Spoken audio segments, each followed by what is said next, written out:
தாளிக்க போகிறேன். 2 தேக்கரண்டி எண்ணெய். இப்போ கல்பாசி எண்ணெய் காய்ஞ்சதுக்கு பிறகு கல்பாசி பூ கல்பாசி பூ எண்ணெயில் போடுறேன். அடுத்தது வரமிளகாய், ஒரு மிளகாய் போடுறேன்.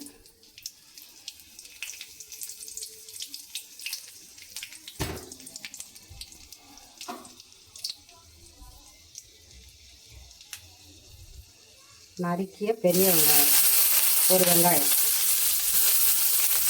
பீட்ரூட்டு, பெரிய பீட்ரூட்டு, ஒரு பீட்ரூட்டு.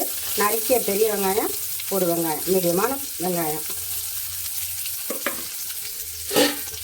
இப்போ வெங்காயம் நல்லா செவந்து வரணும், வதக்கணும். பீட்ரூட்டு பொடுசாக நறுக்கி வேக வச்ச பீட்ரூட்டு. இந்த கடலைப்பருப்பு வேக வச்சு கடலைப்பருப்பை மிக்சியில் போட்டு நைஸாக, ரொம்பவும் நைஸாக இல்லை, ரொம்பவும் குறை இல்லை, மீடியமாக அரைச்சி வச்சுருக்கேன். இப்போ வெங்காயத்தை நல்லா வதக்கிக்கணும்.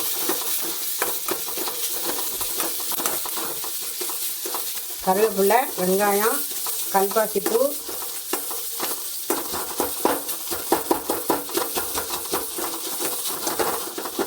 இது எல்லாம் நல்லா வதங்கணும்.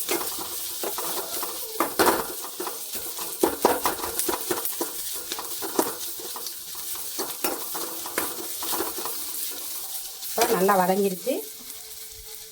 ஒரு தக்காளி பழத்தில் பாதி, ஏன்னா பீட்ரூட்டு கம்மியாக இருக்குது. சின்ன ஒரு பீட்ரூட்டு தான், அதனால் அரை தக்காளி பழம் போடுறேன். சின்ன பழத்தில் அரை பழம்.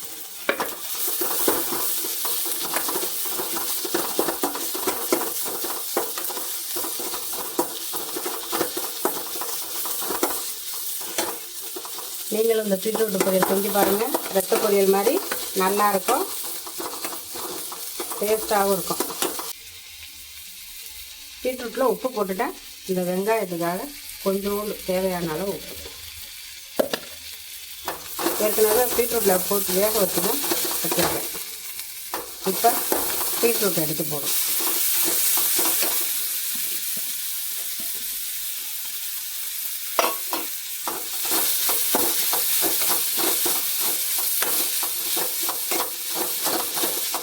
பீட்ரூட்டை போட்டு நல்லா ஒரு 2 கிண்டு கிண்டணும்.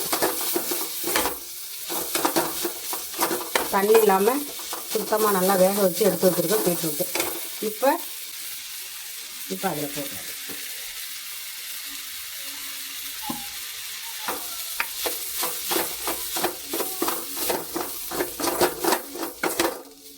போட்டு ஒரு 2 கிண்டு. நீங்கள் செஞ்சு பாருங்கள், நல்லாயிருக்கும், டேஸ்ட்டாக இருக்கும். இப்போ அடுப்பு ஆஃப் பண்ணிவிட்டு பவுல் பீட்ரூட்டு பொரியல், ரத்த பொரியல் ரெடி.